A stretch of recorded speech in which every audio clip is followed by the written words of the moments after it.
A man's first day on the job. His very first customer turned out to be an armed robber. You've got 5 seconds to hand me your drawer. Okay. 1, 2, 3, 4, 5. The robber was about to grab the cash and leave. But just then, someone walked in. What started as a simple convenience store robbery ended with 2 innocent people dead. But it wasn't over yet. Next, the robber set his sights on 2 thieves. The thieves had just stolen $100,000 and were making their escape. But the moment they got in the car, they felt a gun pressed against their heads. The robber didn't take the money right away. Instead, he first made them pull down the sun visors. Then he gave them just 5 seconds to stuff the money into a bag. But right after they did as told. Later, he found a man in a garage. The moment they met, he pulled out his gun. I expected you. You will fuck. This vehicle was like a mobile fortress.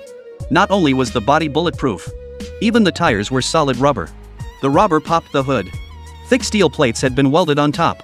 Regular weapons couldn't penetrate it at all. It turned out the robber had used the stolen money to purchase this modified armored truck. The robber was planning to hit a bank.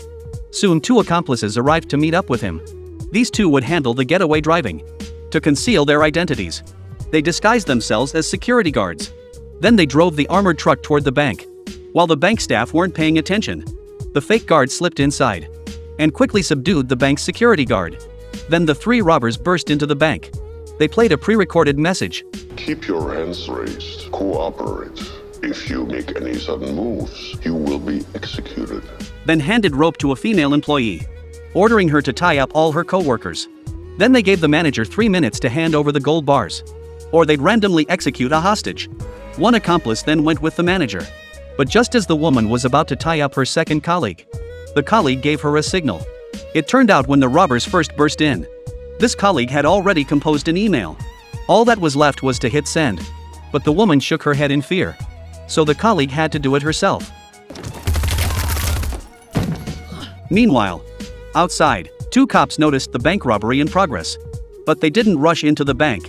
They didn't even call for backup. Instead, they watched as the robbers cleaned out the bank. After seeing the robbers leave, the 2 cops drove after them. They wanted to steal the money from the robbers. That way the department would never suspect them. A showdown between cops and robbers was about to unfold.